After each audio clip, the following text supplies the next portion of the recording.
So magandang araw mga par, ako pala si Kiare, isa akong talentadong bugoy na naninirahan sa bayan ng Ilido, Palawan. Sa dalawang gabing pagpalaot nga namin mga par, sa pangalawang gabi lang kami nakapatimbang. At ngayong hapon nga mga par, ang unang gabi naming pagpalaot. At pasado alas 5 na nga ng hapon mga par, bago kami nakaalis dito sa Aplaya. Dahil nga mga par, nahapunan na kami uwi dahil galing pa kami ng Barangay Tinigiban. Dahil nga mga par, nag-sideline muna kami buong maghapon sa paggawa ng hollow block. Doon kila Uncle Ting mga par, kaya nahapunan na kami uwi dito sa bahay. At nahapunan na rin nga kami magpalaot mga par dahil nga inayos pa namin yung mga gamit namin. Tingnan nyo naman yung araw mga par, lubog na talaga. At dyan lang nga kami magpapalaot mga par dahil nga malapit lang din yung pupuntahan namin at pwestuhan namin. Dahil nga nahapunan na kami ngayong araw mga par. At pagkatapos nga naming ma-prepare ang lahat mga par, agad na rin kaming umalis. At sa hindi inaasahang pagkakataon mga par, may kasama nga kaming foreign language. Diyan pala pumapwesto yung maraming nakakakuha mga par, kaya dyan rin kami pupwesto ngayong gabi. Nagpalit na nga kami ngayon ng kapitan mga par dahil paso na nga yung prangkisa ng isa. Dahil kailangan pa i-renew yung prangkisa ni Kapitan Boy B. Kahit pagod na kami mga par, desidido pa rin kami yung palaot dahil nga inaasahan namin baka makajackpot kami. At baka naman makapaldo kami kahit isang gabi man lang mga par. Gabi-gabi nga yung pagpalaot namin ngayon mga par dahil nga sinusulit namin yung magandang panahon. Dahil nga mga par, papasok na naman ang buwan ng June dahil nga malakas na ang panahon pagdating ng buwan ng June mga par. At pagdating nga namin sa pwesto mga par, agad na rin kaming umarya ng pondo at agad na rin kaming nag-asikaso. Dahil nga nagbabaka sakali kami ngayong gabing makajakpat mga par. Pag-arya pa lang nga namin mga par, inangat agad di Dandan yung gamit niya dahil nga daw napunit yung damit ng kanyang Taiwan. Baka daw kinainan ng malaking pusit. Marami talagang nagpapalaot kayo mga par dahil nga pakuha yung pusit. Dahil maraming nakakapaldo dito sa laot mga par. Kaya kami nagbabaka sakali talaga kami makapaldo.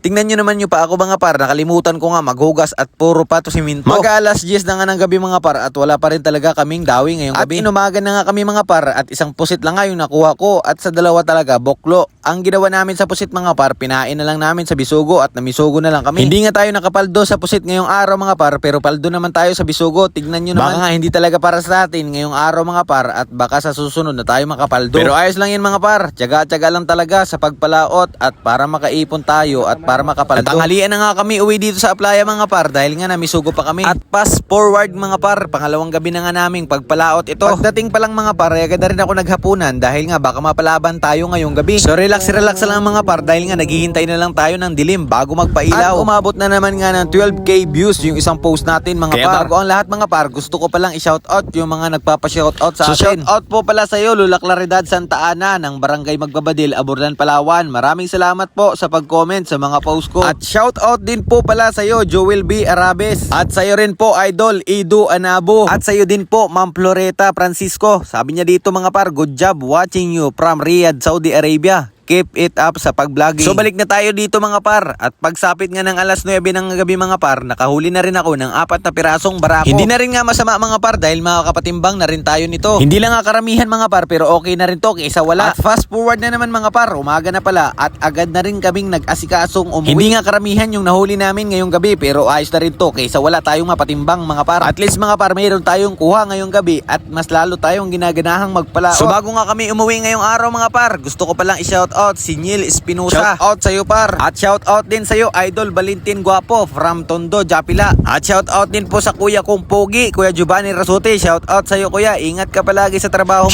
Syempre hindi magpapahuli si Kuya Lionel Abina. Shout out sa iyo kuya. Maraming salamat kuya sa pag-comment sa isang post ko. At pagdating nga namin dito sa tabing Aplaya mga par, agad ko na rin tinawag si mama para ipatimbang tong nahuli naming pusit. At pagdating nga namin dito sa bahay mga par, tingnan nyo naman yung mukha ko, talagang puyat na yan. At hanggang dito na lang ang mga par, at kung nagustuhan mo ang video ko, pakis nga mo